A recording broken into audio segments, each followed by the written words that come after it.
क्या हुआ है रिलायंस में, क्या कुछ बदलाव हुए हैं, क्या कुछ वीकेंड पर एक्शन हुए हैं, ये आइए जान लीजिए, समझ लीजिए, जिसकी वजह से रिलायंस का स्टॉक है जबरदस्त एक्शन में। नुपुर हमारे साथ तैयार है बताने के लिए सारी डिटेल्स। नुपुर बताइए क्या है रिलायंस में पूरा एक्शन। सर सब दो खबरें आई थी वीकेंड पे। पहले तो रिटेल से जुड़ी हुई थी और दूसरी जो डीमर्जर हो रही है उस पे। तो रिटेल से शुरुआत करते हैं। कंपनी की जो स्टेप डाउन सब्सिडरी है रिलायंस रिटेल लिमिटेड, उसमें जो माइनॉरिटी शेयर होल्डर्स के पास स्टेक है वो कंपनी वापस खरीदने वाली है। 1362 रुपये का भाव कंपनी ने दिया है। जो रिलायंस रिटेल लिमिटेड है उसकी होल्डिंग कंपनी है Reliance retail ventures limited. Reliance, अगर हम शेयर होल्डिंग स्ट्रक्चर इस पूरा ट्रांजैक्शन का समझे तो रिलायंस इंडस्ट्रीज जो लिस्टेड है उसकी 85% हिस्सेदारी रिलायंस रिटेल वेंचर्स में जो कंपनी की सब्सिडरी है, और रिलायंस रिटेल वेंचर्स 99% से ज़्यादा स्टेक रिलायंस रिटेल लिमिटेड में ओन करता है। Basically Reliance Reliance retail, yes sir, ठीक है, उसकी लगभग 99% होल्डिंग है रिलायंस रिटेल वेंचर्स। इसमें एक वेंचर्स आगे लग गया ऊपर, करेक्ट सर, वो बन गई होल्डिंग का। अब रिलायंस रिटेल वेंचर्स की होल्डिंग कंपनी है रिलायंस इंडस्ट्रीज, जिनके पास 85% हिस्सा रिलायंस रिटेल वेंचर्स में, बराबर। तो ये तीन हो गए, दादाजी, पिताजी, बेटा। हाँ। अब पोता हो गया, बेटा तो बीच वाला हुआ ना, ऐसे क्या करता। हाँ तो ठीक है, तीन जनरेशन होगी, Reliance industry, Reliance retail ventures और फिर रिलायंस रिटेल। अब बताइए ये जो बायबैक वगैरह जो किया गया, बायबैक के जो वापस खरीदे जा रहे हैं शेयर, इक्विटी रिडक्शन हो रहा है, वो किस में हो रहा है, किस दाम पर हो रहा है, क्यों हो रहा है, जरा समझाइए। अब कंपनी का कहना है कि उन्हें पूरी इसे सब्सिडरी बनानी है रिलायंस रिटेल वेंचर्स की। तो जो 0.07% माइनॉरिटी शेयर होल्डर्स हैं उन्हें सेटल करेंगे, उनका पूरा कैपिटल कंपनी खरीद लेगी 1362 के भाव पे। तो पूरी वो जो सब्सिडरी है रिलायंस रिटेल वेंचर्स की, रिलायंस रिटेल, वो पूरी मर्ज हो जाएगी रिलायंस रिटेल वेंचर्स में। तो फ्यूचर में चल के जब भी डीमर्जर होगा तो वो रिलायंस रिटेल वेंचर्स का होगा। करेक्ट, जो रिलायंस इंडस्ट्रीज की 85% सब्सिडरी वाली कंपनी है। अब यहाँ पे वैल्यूएशन अगर हम सर देखें तो नॉर्मली रिलायंस रिटेल में जो ऑफलाइन स्टोर्स का बिजनेस आता था और जो कंपनी ने काफी सारे ऑनलाइन वेंचर्स और जस्ट डायल और ये सारा कारोबार पूरा का पूरा कंसोलिडेटेड रिलायंस रिटेल वेंचर्स के अंदर आता है। तो वैल्यूएशन रिलायंस रिटेल वेंचर्स को दिए जाते हैं। ब्रोकरेज जितने वैल्यूएशन देता है वो इस पे देता है, और इस भाव पे अगर हम देखेंगे तो करीबन 9.5 लाख मतलब 9,35,000 करोड़ के आसपास के वैल्यूएशन मिलते हैं।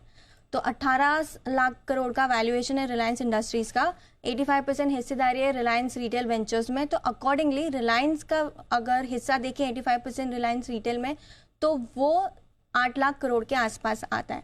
तो टोटल रिटेल कारोबार का वैल्यूएशन 9.5 लाख के आसपास का, 9.5 लाख करोड़ का वैल्यूएशन दिया जा रहा है इस वैल्यूएशन पे, इस भाव पर जी।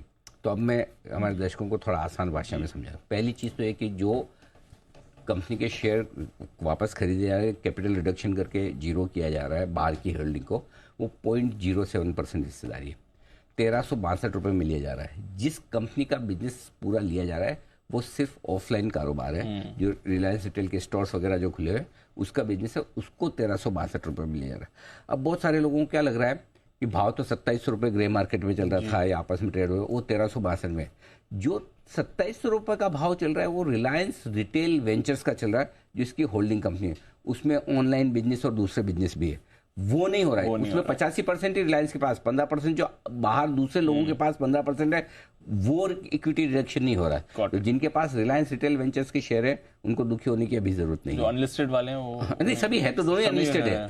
रिलायंस रिटेल वेंचर्स की मैं बात वेंचर्स के भी अनलिस्टेड है, परेशान नहीं हो। हाँ, और उसका वैल्यूएशन 9.5 लाख करोड़ के आसपास किया गया है। यानी कि ओवरऑल रिलायंस का 50% बिजनेस का वैल्यूएशन रिलायंस रिटेल का है।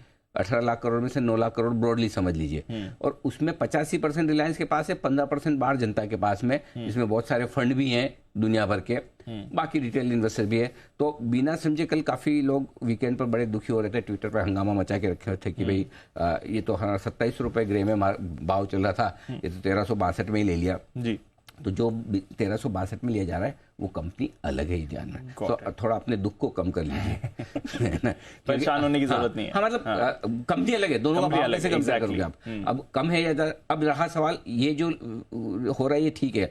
अब दीप इसको करीबन इसका वैल्यूएशन मार्केट में लोग 2 लाख करोड़ के आसपास का मान के चल रहे थे और इन्होंने क्या करीबन 1,40,000 करोड़ का, तो 30% डिस्काउंट पर है जो मार्केट जनरली अनलिस्टेड कंपनियों में, लिस्टेड कंपनियों के मुकाबले में आपको वो वैल्यूएशन मिलते नहीं है। Correct. और वो भी अगर आप रिलायंस के जो फिजिकल बिजनेस का जो स्टोर्स का बिजनेस है उसको अगर आप डीमार्ट से कंपेयर करें तो डीमार्ट तो अपने आप में इतना महंगा बिकता ही है हमेशा। तो डीमार्ट लिस्टेड है और डीमार्ट को जो वैल्यूएशन मिलते हैं वो आपको अनलिस्टेड में मिलेंगे नहीं। तो उस लिहाज से मुझे नहीं लगता कि बहुत ज़्यादा डीप डिस्काउंट पे उन्होंने किया हो। 25-30% का डिस्काउंट है जो मार्केट में लोग मान के चल रहे थे कि 2 लाख करोड़ इसका वैल्यू होना चाहिए, 1,40,000 करोड़ के आसपास का है, तो उतना ही फर्क है।